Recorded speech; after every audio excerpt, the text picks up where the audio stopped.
Hello friends, आपका स्वागत है मेरे channel best study centre for mechanical engineering पर। आज का जो टॉपिक है वो है Pelton wheel.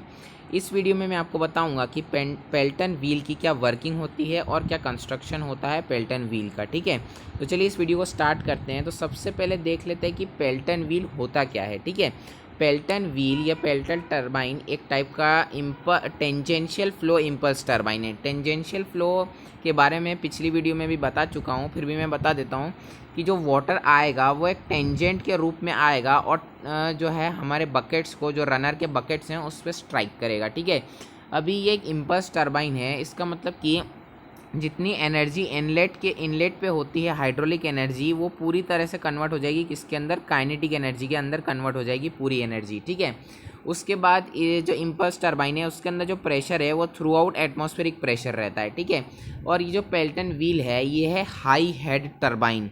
High head turbine के बारे में भी मैं पहले बता चुका हूँ, फिर भी मैं बता देता हूँ। हाई हेड टरबाइन मतलब रिजर्वायर के पीछे, रिजर्वायर जो है, ठीक है, ये डैम है, इसके पीछे जो रिजर्वायर है उसकी हाइट कितनी है वो क्या बताता है, वो हेड बताता है। ठीक है, जैसे अगर 100 मीटर की अगर हाइट है तो वो हाई हेड कहलाएगा। तो ये जो पेल्टन व्हील है वो एक impulse tangential flow impulse turbine और हाई हेड टरबाइन है। ठीक है, और इसको जो है बनाया था L.A. पेल्टन ने, जो कि हैं एक अमेरिकन इंजीनियर। ठीक है, तो अब देख लेते हैं कि इम्पल्स टरबाइन पेल्टन व्हील की क्या कंस्ट्रक्शन रहता है। ठीक है, अभी डैम रिजर्वायर के थ्रू जो वाटर आएगा वो आएगा एक पाइप से, जो होगा क्या, पेनस्टोक। ठीक है, अब ये पेनस्टोक से जो पानी आएगा इसकी गवर्निंग जो है हम स्फीयर से कर सकते हैं। अब इसकी वर्किंग क्या होती है मैं अभी वर्किंग के पार्ट में बता दूंगा। उसके बाद at the end of the pen stroke there is a nozzle. यहाँ पे एक नोज़ल रहती है जो कन्वर्जिंग टाइप नोज़ल रहती है। जैसे ये हमारा पाइप है तो ये ऐसी कन्वर्जिंग टाइप नोज़ल रहेगी जो कि वेलोसिटी यानी काइनेटिक एनर्जी को इंक्रीज़ करने के काम आएगी। उसके बाद हमारा होता है रनर। ये रनर के आउटसाइड पेरीफेरी पे जो लगे होते हैं बकेट्स। ठीक है, और फिर जो रनर जो है एक शाफ्ट से कनेक्टेड होता है, जो कनेक्टेड होता है डायरेक्ट जनरेटर से, और जनरेटर से फिर हमको इलेक्ट्रिसिटी मिल जाती है। उसके बाद जो होता है क्या, फिर होता है केसिंग। ये जितनी भी चीज़ें हैं ये सब होती है केसिंग के अंदर। ठीक है, फिर केसिंग में क्या रहता है, केसिंग के नीचे रहता है टेल रेस। ठीक है, टेल रेस भी बोलते हैं इसको, टेल स्टॉक भी बोलते हैं, कुछ भी बोल सकते हैं। ठीक है, तो यहाँ से क्या है, पानी जो है इसको टकराने के बाद जो है अपनी डेस्टिनेशन पे चला जाएगा जहाँ उसको जाना है। उसके बाद लास्ट चीज़ है वो है ब्रेकिंग जेट। तो ये तो हो गया कंस्ट्रक्शन एक पेल्टन व्हील इम्पल्स टरबाइन का।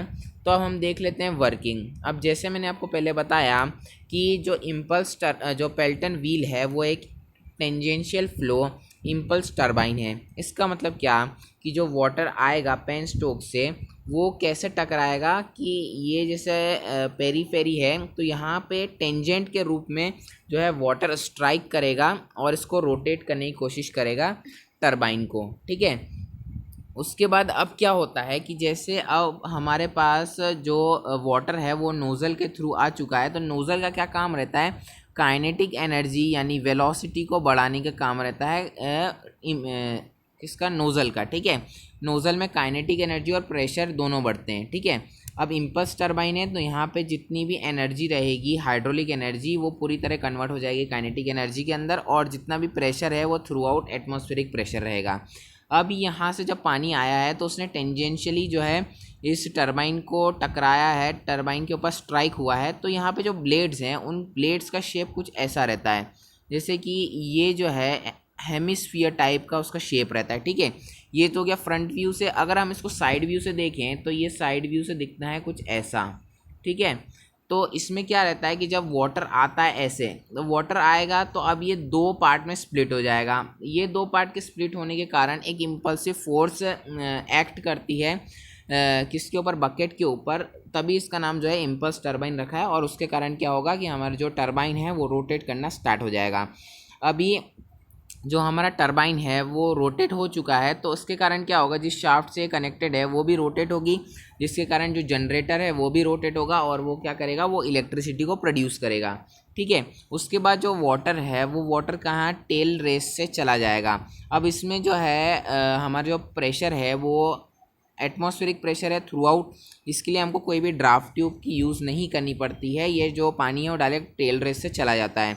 उसके बाद ये सब चीज़ें होती केसिंग के अंदर। अब केसिंग का कोई भी हाइड्रोलिक फंक्शन नहीं होता है, इसका काम खाली होता है जो स्प्लैशिंग ऑफ वाटर है उसको कलेक्ट करना और टेल रेस में पहुंचाना, और दूसरा कोई भी एक्सीडेंट नहीं होए उसकी वजह से जो है केसिंग को लगाया जाता है। उसके बाद जो चीज़ आती है वो आता है ब्रेकिंग जेट। अब ब्रेकिंग जेट क्या होता है? ब्रेकिंग जेट से हम पहले देख लेते हैं कि स्पीयर क्या होता है। स्पीयर जो है एक गवर्निंग डिवाइस है जो कि वाटर की क्वांटिटी को गवर्न करने का काम आता है। अब गवर्निंग मतलब क्या कि उसको चेंज करना, कि हमको कितनी क्वांटिटी ऑफ वाटर को टरबाइन तक पहुंचाना है, कम पहुंचाना है, ज़्यादा पहुंचाना है, ठीक है। तो वो है। अभी स्फीयर में क्या है, स्फीयर फॉरवर्ड और बैकवर्ड की तरफ मूव कर सकता है। अगर हमने इसको स्फीयर को बैकवर्ड की तरफ मूव किया तो ज़्यादा क्वांटिटी ऑफ वाटर इधर आएगा, और अगर हमने फॉरवर्ड कर दिया तो क्या होगा, बहुत ही कम अमाउंट ऑफ जो वाटर है वो आएगा, ठीक है, टरबाइन के अंदर। तो स्पीयर क्या है, गवर्निंग डिवाइस है, ठीक है। अभी फिर बात कर लेते हैं ब्रेकिंग जेट की। अगर हमने क्या किया, जो हमारा स्फीयर है उसको एक्सट्रीम फॉरवर्ड या एक्सट्रीम राइट पोजीशन पे रख दिया तो कोई भी क्वांटिटी ऑफ वाटर जो है टकराएगा नहीं हमारे टरबाइन के ऊपर। तो क्या होगा फिर भी, अब अगर हमको टरबाइन को रोकना है तो उसका मास मोमेंट ऑफ इनर्शिया बहुत ज़्यादा होने की वजह से क्या होगा कि वो रोटेट करता ही रहेगा बहुत लॉन्ग टाइम तक। अगर हमको उसको रोकना है तो हमको एक ब्रेकिंग जेट का यूज़ करेंगे। जैसे हमको पता है कि यहाँ से जब अगर वाटर टकराएगा तो जो हमारा टरबाइन है वो ऐसे इस डायरेक्शन में रोटेट होना चालू हो जाएगा। तो अब ये जो है रोटेट होता रहेगा। अब अगर ब्रेकिंग जेट से हम यहाँ पे एक जेट को छोड़ेंगे, जेट ऑफ वाटर को छोड़ेंगे, तो वो क्या करेगा, वो इस टरबाइन को अपोजिट डायरेक्शन में रोटेट कराने की कोशिश करेगा। अपोजिट डायरेक्शन में रोटेट कराने से क्या होगा, इसकी वेलोसिटी कम होगी और जो है हमारा टरबाइन रुक जाएगा। तो ये था पूरा पेल्टन व्हील का वर्किंग और construction. So thank you for watching this video.